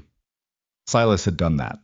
Sometime in the last few weeks, in the hours between the work Robert assigned and the dark, he had reorganized this shed, and Robert had noticed it and had not said anything and had known, privately, that it was exactly how he would have done it himself. My wife used to say I was the worst kind of proud man, Robert said. The kind who didn't know he was proud. Said it was dangerous because at least the kind who knew it could check themselves. Silas waited. She was right about that, Robert said. She was right about most things I argued with her about. That's been my experience. It's a common experience. Something almost like a smile crossed Robert's face. Almost. Silas? Sir? I owe you an apology. The shed went very quiet. Silas set down the belt on the workbench, slowly, and turned to look at Robert. I made a decision about you, Robert said, before you'd done anything to earn it. I decided you were a risk. I decided that keeping distance from you was the same as keeping this family safe, and I treated you accordingly. He looked at his hands. That wasn't fair, and it wasn't right, and it wasn't... He stopped. It wasn't what I'd want done to me. Silas looked at him for a moment. Mr. Mercer, you don't have to say anything gracious about it. I was going to say I understood it. Robert looked up. I understood it from the beginning, Silas said. A man who's lost what you've lost. You do the math differently than other people. Every risk looks bigger. Every possible loss has a multiplier on it that other people can't see. He paused. I didn't take it personally. I took it as information. What kind of information? That this was a family worth protecting. Robert looked at him, a long, steady look, the kind Robert gave things he was committing to memory. You're in love with my daughter, he said. It was not a question. It was not said with anger. It was said in the plain, declarative way of a man who has decided to stop pretending he doesn't see what he sees. Silas did not look away. Yes. Does she know? She knows something. I don't think she's named it yet. She will, Robert said. She's slow to things like that, but she gets there. He looked at his hands again. Her mother was the same way. I waited 14 months. I was not patient by nature. I learned. How? Robert looked at him. Because she was worth it. There wasn't another calculation to make. Silas was quiet for a moment. No, he said. There isn't. Robert stood up from the stool. He looked at the worn belt on the workbench. There's a spare in the cabinet on the left, he said. Second shelf. I'll get it replaced today. Good. Robert moved toward the door, then stopped. He did not turn around. Silas? Sir? You're welcome at this ranch, not as a hand. A pause. As whatever comes next. He walked out before Silas could respond, which was the Robert Mercer way of saying something that cost him. Say it fast. Don't let anyone make it smaller with their reaction. Keep moving. Silas stood in the equipment shed with the afternoon light coming through the high window and landing in a square on the workbench. And he stood there for a moment doing nothing, which for him was rare enough to be significant. Then he went to the cabinet on the left, found the belt on the second shelf, and went back to work. Elena found out about the conversation between her father and Silas, not from either of them. They were both constitutionally unsuited to reporting on conversations that mattered.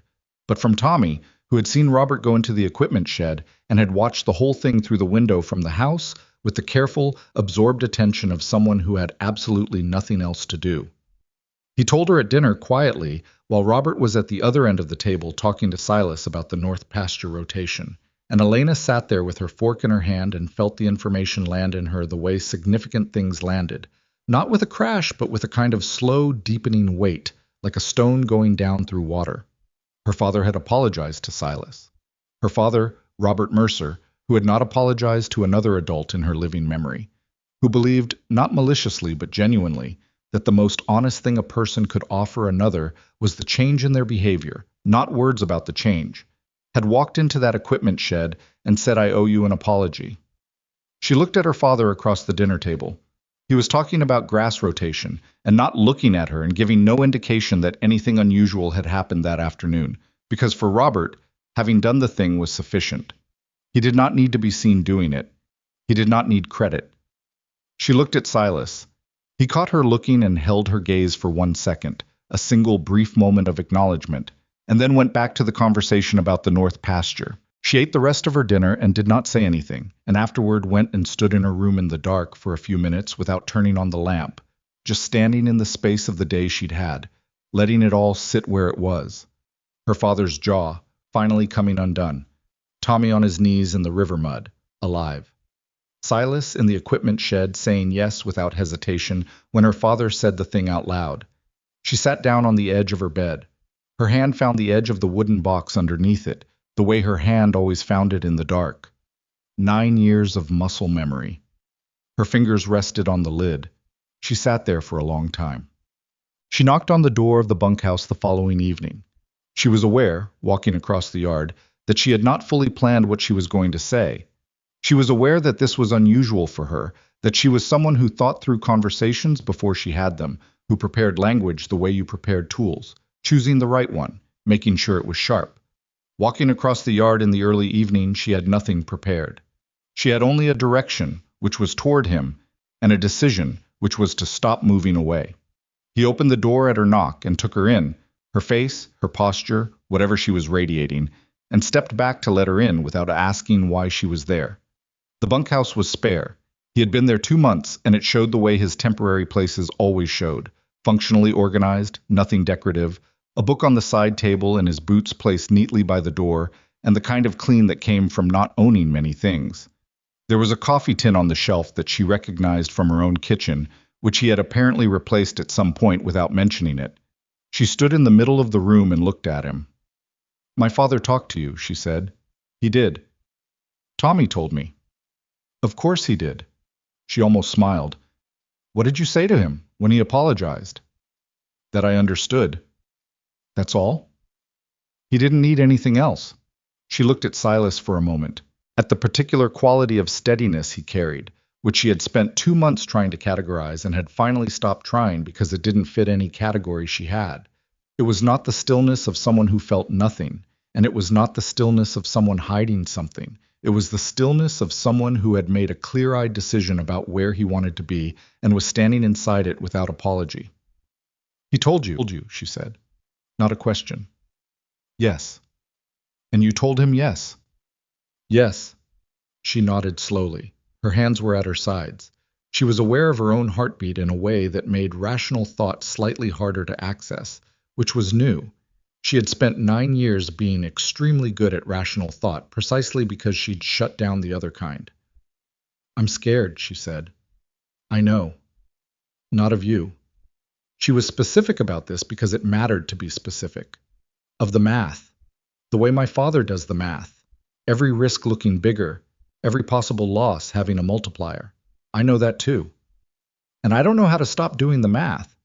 "You probably can't," he said. "It's not about stopping it. It's about doing it anyway." She looked at him. "Fear doesn't go away because something is worth it," he said. "It goes away when you decide the math on the other side outweighs the math on the fear side. And even then it doesn't go all the way away. It just gets smaller." "Has it gotten smaller for you?" "Every day I wake up on this ranch," he said, "it gets smaller." She stood there in the middle of the bunkhouse and looked at this man and thought about 9 years in a dress in a box and a river that had taken one thing and tried to take another and hadn't been allowed to, and she thought about her mother's hands, and her mother's voice, and the thing that had been pressing against the inside of her chest for weeks, like something waiting to be let out. "I'm not ready," she said. "I want you to know that. I'm telling you the truth." "Okay. But I think I've been waiting to be ready in a way that means never being ready, and I think I've known that for a while and have been ignoring it on purpose." He was very still. "I'm not asking you to wait," she said. I'm not promising you anything right now. She stopped. I needed to stop moving away. He looked at her for a long moment. Something in his face was careful and open at the same time, which she had come to understand was just how he looked when he meant something. "Okay," he said. "Okay?" "Elena." His voice was quiet. "Okay" is a complete sentence. She exhaled. She hadn't realized she'd been holding her breath.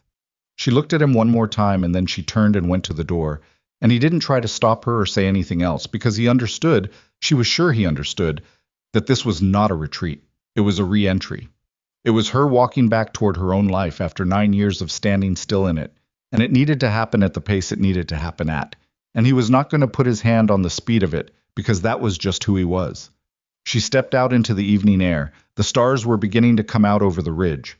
The south pasture was quiet, and the repaired fence line was barely visible in the last of the light, straight and solid where it had been collapsed and ruined 2 weeks ago.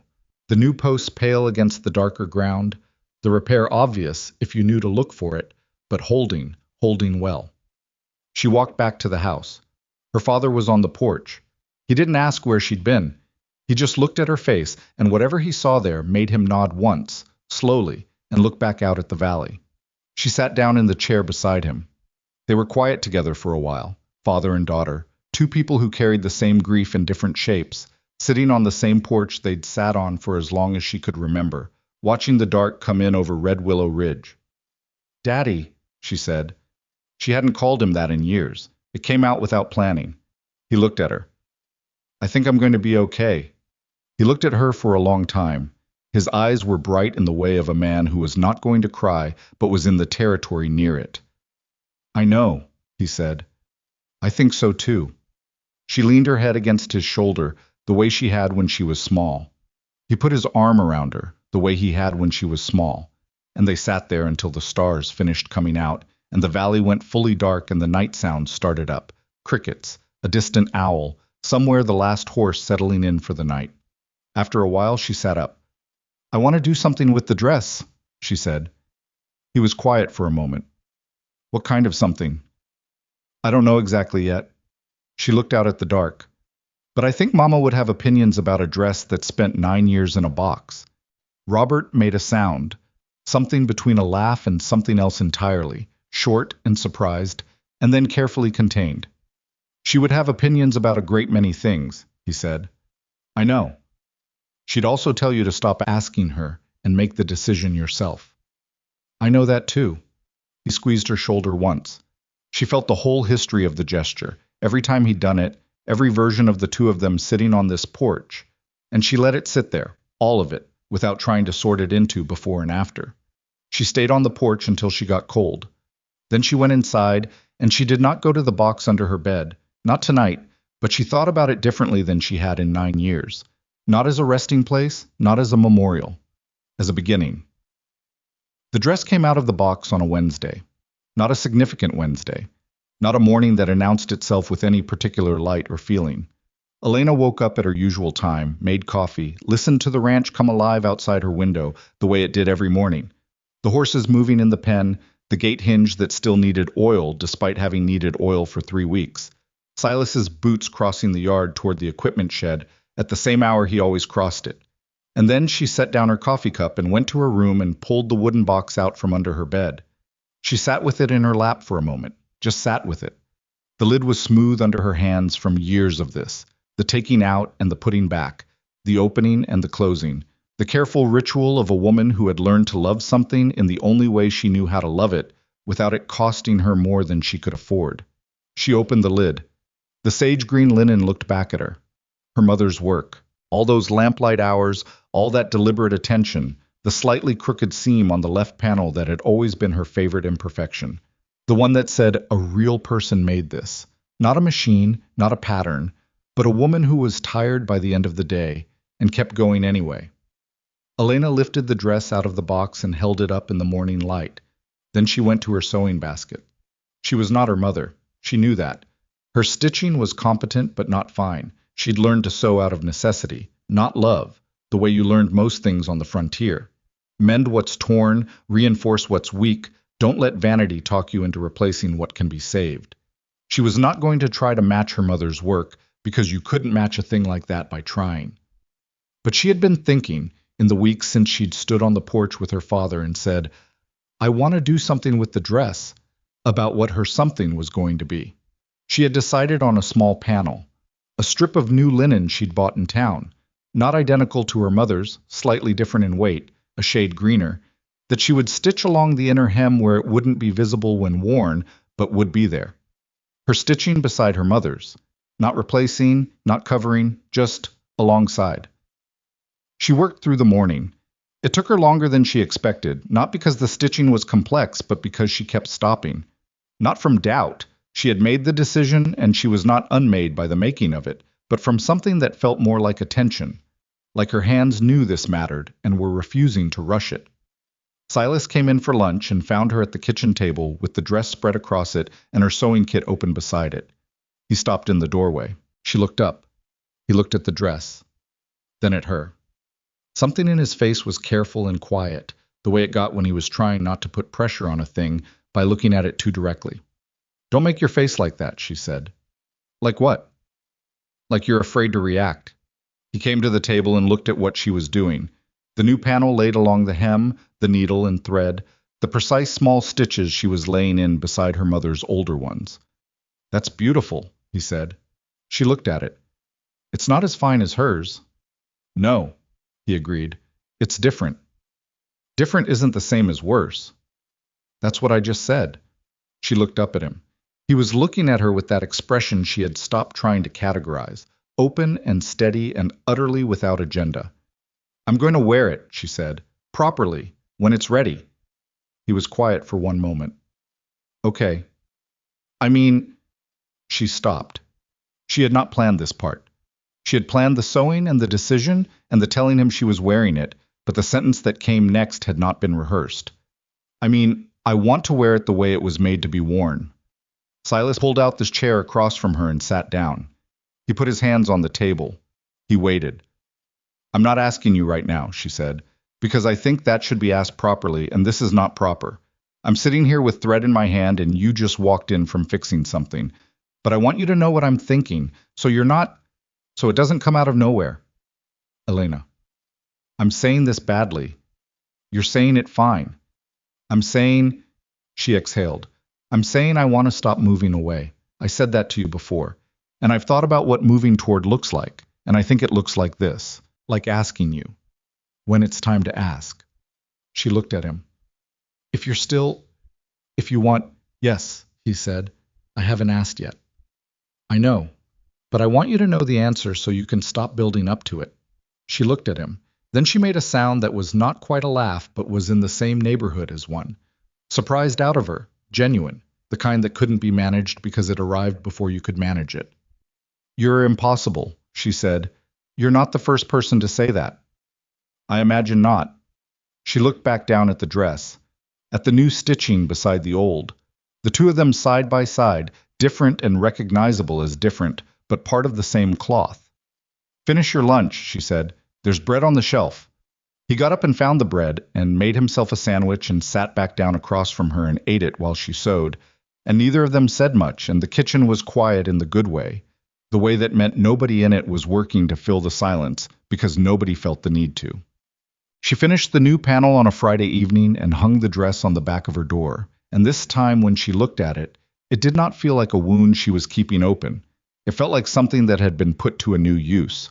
The same object, a different purpose, the way the best things in life tended to work, if you gave them long enough and had the patience to let their meaning shift. She told her father at dinner that night, not in a speech, not with build-up. She passed him the bread and said, "I'm going to ask Silas to marry me." Robert set down his fork. Tommy, who had heard this from across the table, made a sound that he turned into a cough with questionable success. Robert looked at his plate for a moment. You're going to ask him, he said. Yes.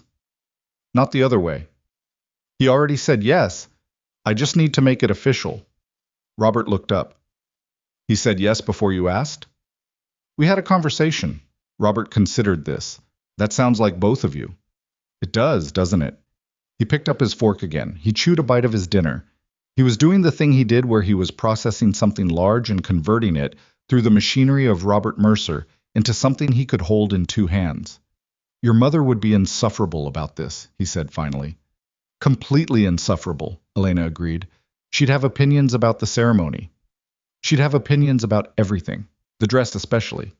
She made it, Daddy. She'd have the most opinions about the dress. Robert's face did the thing it did when he was managing something that wanted to become more than a thing he could manage in public. A tightening around the eyes, a slight lift of his chin. He held it there for a moment and then let it settle back into something quieter. She'd be happy, he said. Plain, like a fact. I know, Elena said. So would Daniel. That landed gently. She had meant it gently. She meant it to say, I am not replacing anyone. I am not pretending anyone away. I am carrying all of it with me and choosing to walk forward anyway, and everybody who mattered is coming with me, whether they're here or not. Robert understood. She could see him understand it in the way his shoulders came down slightly, like he'd been holding something and had just decided he could set it on the table for a minute. Tommy said, Can I be at the asking? No, Elena said. What if I promise not to say anything? The answer is still no. What if... Tommy. Fine. He stabbed at his dinner. I already knew what he'd say anyway. I know you did. He told me 3 weeks ago he was planning on staying forever. Elena looked at him. He said that? Not in those words, but I asked him how long he was going to be here, and he said... Tommy affected a low, even voice that was a reasonably affectionate impression of Silas. As long as I'm wanted. And then he looked at the house for about 3 seconds too long. Elena looked at her dinner plate. He's not subtle, Tommy said. He's the most subtle person I've ever met, Elena said. Not when he looks at you, he isn't. Robert, who had been eating quietly through this exchange, said without looking up. He is not subtle at all. Elena looked at her father. He looked at her. There was something in his face that might, on a different kind of man, have been called joy. On Robert it was more contained than that. A careful brightness, held close, the way you hold a lamp in wind. Ask him soon, Robert said. I'm not getting any younger, and I'd like to see this ranch with more people in it before I run out of time to enjoy it. You're 58, Daddy. I'm 58 on a frontier ranch. Do the math. She did the math. She looked at her father's hands and his slightly stooped shoulders, and the way he'd started taking his coffee sitting down instead of standing at the counter, and she felt the specific tenderness of loving someone who was aging in front of you. Not fear, not grief, just the clear-eyed awareness of time moving at its own pace, regardless of your preferences. I'll ask him tomorrow, she said. Good, Robert said. He picked up his bread. Make sure it's before noon. I need him to look at the north fence after lunch. She asked him the next morning, just after 7, at the south pasture fence where she had found him once before sitting on the top rail looking at the mountains. He was not on the fence this time. He was on the ground beside it, fixing the post that had been listing slightly since the flood had softened the ground around it.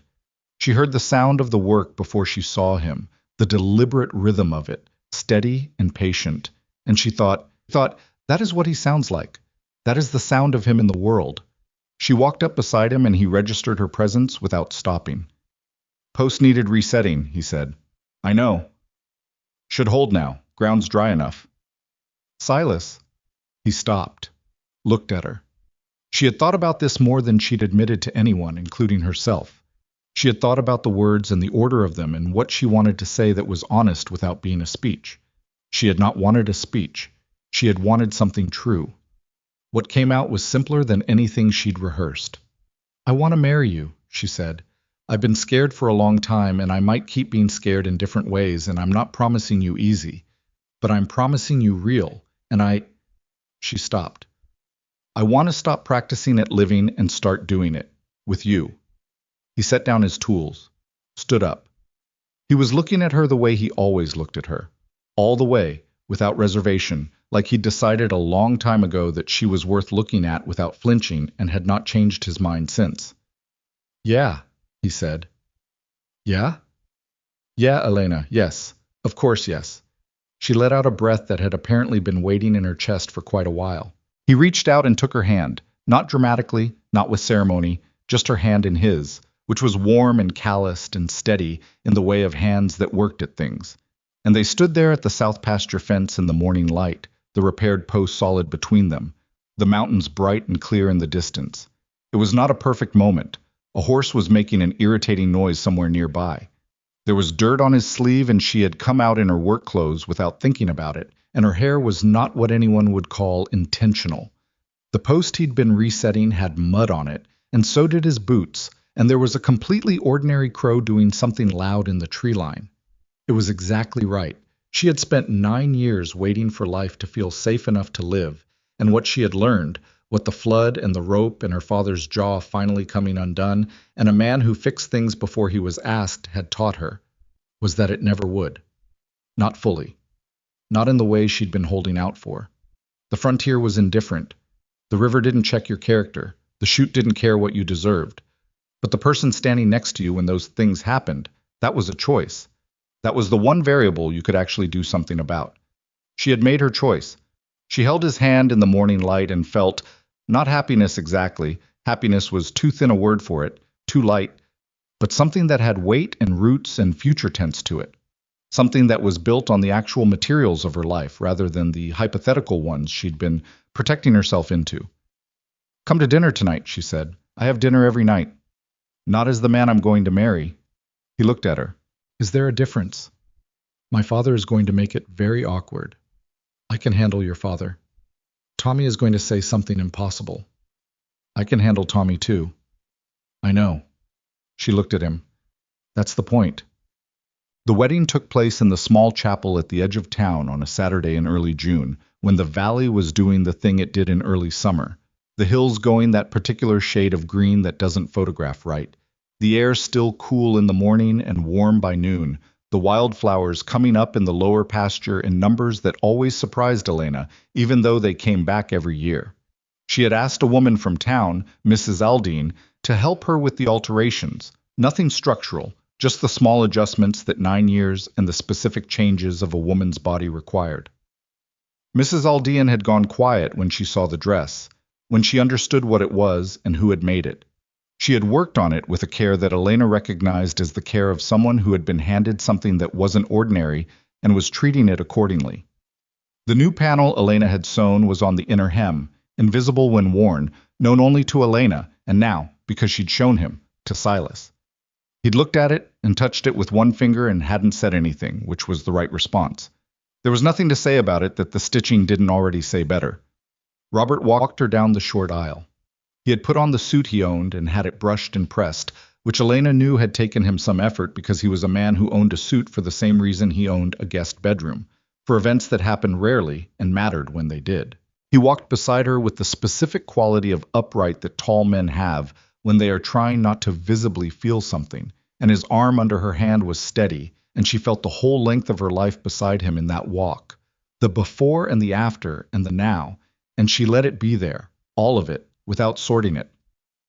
Tommy stood up front with Silas. He had been given explicit instructions about what not to say, which he had received with the expression of a man who felt instructions about what not to say were a kind of personal insult. He had not in the end said anything that required anybody to intervene. He had also cried, which he denied immediately afterward and continued to deny with decreasing conviction for several years. Silas stood at the front of the chapel in clothes Elena had not seen before.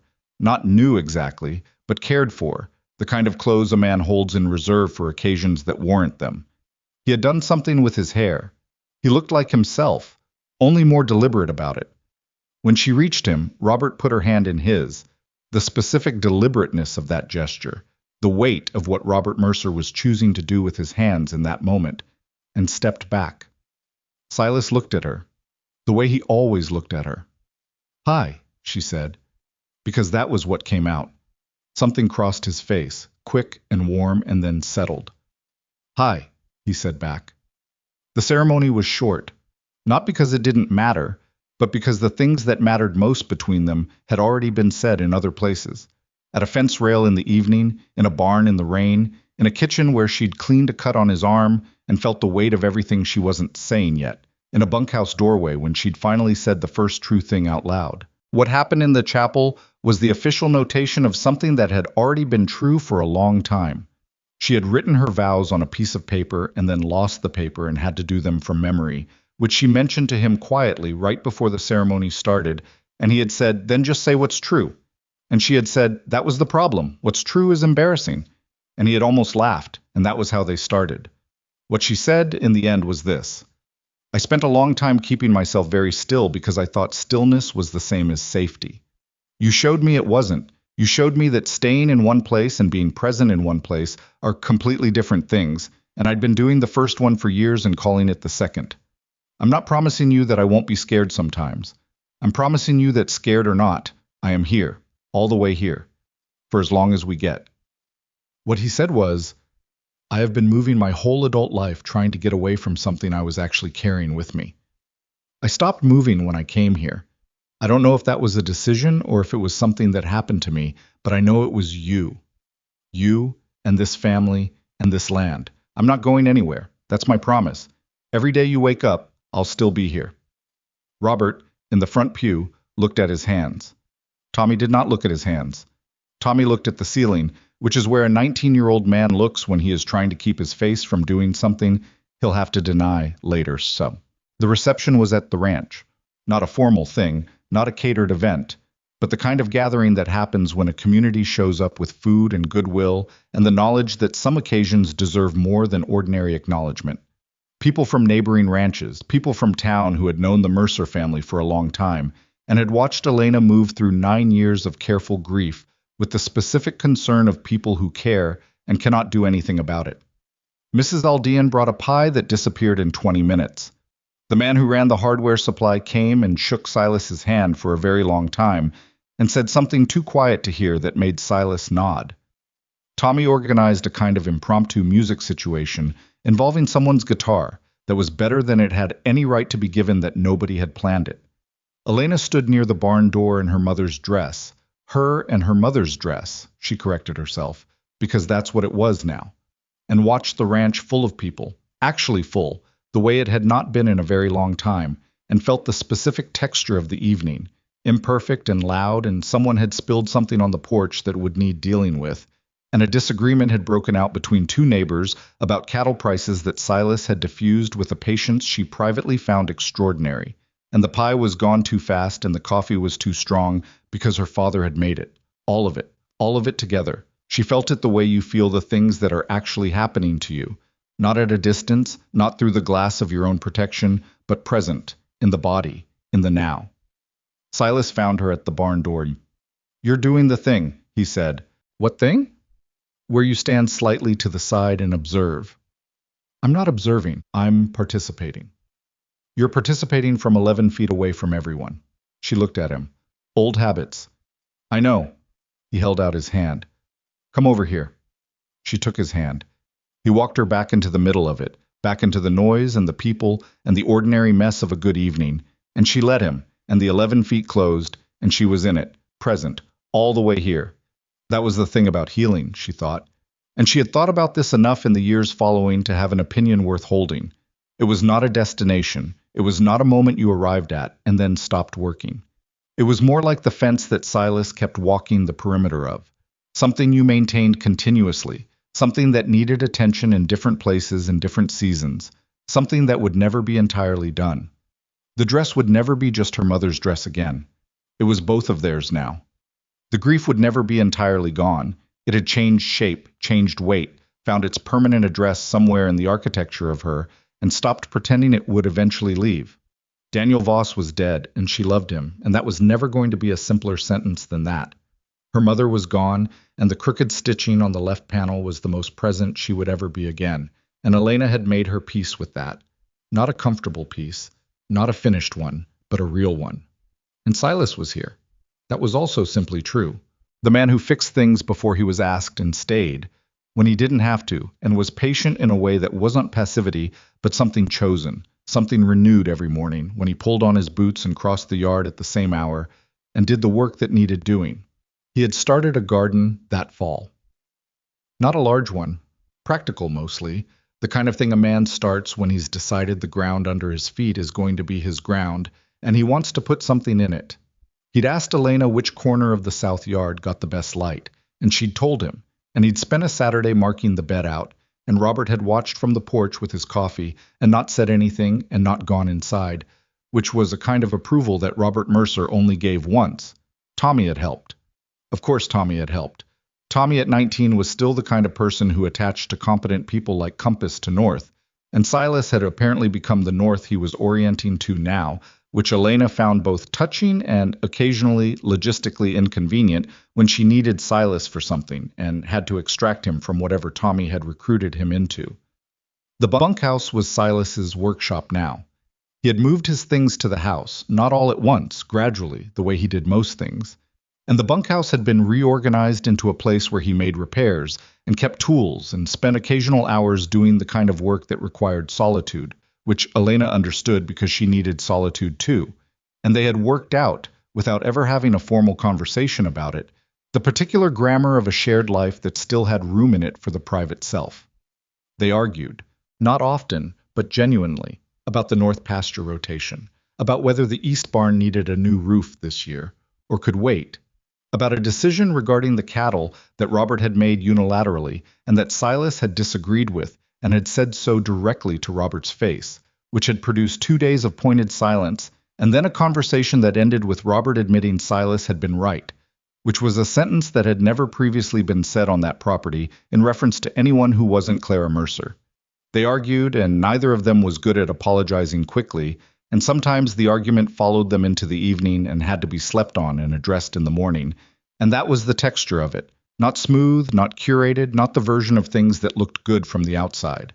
The version that was actually theirs. The flowers came up that first spring after the wedding, same as they always did, the blue wildflowers in the lower pasture, reliable as anything in this valley, which was to say, not entirely reliable, but consistent enough to count on in the way you counted on things that had no obligation to you, but showed up anyway. Elena walked the lower pasture and looked at them and thought about 9 springs of looking at these same flowers in the same field and carrying a different weight each time. This time, she was not alone. Silas was 20 yards away checking the south fence, and Tommy was somewhere behind her doing something with a post he'd asked Silas about twice already that morning, and Robert was on the ridge with the cattle doing what Robert Mercer did, moving through his land with the unhurried attention of a man who understood that what he was tending to was more than cattle and more than grass, and more than the particular economics of a frontier ranch. It was a life. Plural now, where it had been singular for too long. Elena stood in the blue wildflowers and felt the morning on her face and thought about her mother, who had believed that things made for love should carry the mark of the hands that made them, and thought about a dress that carried 2 sets of hands now, 2 sets of stitches, 2 women separated by death and connected by thread, and the specific faith that some things are meant to move and not to stop. She looked at the mountains. At the valley her family had been in for 3 generations and would be in for however many came next. At the repaired fence line, the new garden bed with its first green shoots just visible, the bunkhouse that was a workshop now, and the house that had 1 more pair of boots at the door. She thought, this is not what I planned. She thought, no, it isn't. She thought, it is so much more complicated and harder and more real than what I planned, and I would not trade a single piece of it. Behind her, she heard Silas coming through the grass. He stopped beside her, looked at the flowers. Same as last year, he said. Every year, she said. Do they always come up this thick? Thicker some years. This is a good year. He stood next to her in the morning light and looked at the field of blue that ran from where they stood to the tree line, and the mountains beyond that, and the sky beyond that, and she stood next to him and looked at the same things and felt the specific completeness of being in a place that was fully hers and fully shared, both at the same time. I want to build something, he said. She looked at him. What kind of something? Don't know yet exactly. Something permanent. He looked at the slope of the land. Something you can still see in 30 years. She thought about that. You're already building the garden. That's the start. She looked at the slope where he was looking. There's good ground above the east tree line. Your father used to talk about building a second barn there. He would know. He'll have opinions. He always has opinions. A pause. I like his opinions. She looked at him. Don't tell him that. Why not? Because then he'll have even more of them. He made the sound that wasn't quite a laugh, but was in the vicinity, and she felt it in her own chest the way you feel sounds that are familiar to you. Not as external noise, but as something that has found its frequency inside you and hums at it without asking. She reached out and took his hand, the way she had been doing for months now, with the ease of something that had stopped being a choice and had become simply the way things were. The morning opened up around them. The grass moved in the light wind. Somewhere above the tree line, the ranch was already busy with its ordinary demands. The fence, the cattle, the endless patient work of a place that required you constantly and gave back in equal measure if you didn't ask it for more than it had. Red Willow Ridge did not remember them softly. It remembered them the way land remembered everyone who had worked it and loved it and been broken by it and stayed anyway, not with sentiment, but with the specific permanence of roots. What they had planted here, in the ground and in each other, was not the romantic vision of a thing. It was the actual version, imperfect, maintained, chosen daily. The blue flowers ran all the way to the tree line. The mountains held their position. The morning went about its business. Elena Mercer Boone stood in it with her hand in her husband's hand, and she was not fearless. She would never be fearless. That was not who she was, and she had stopped asking herself to be. But she was here. Fully, completely, all the way here. That was enough. That had always been enough. It had just taken her a while to believe it.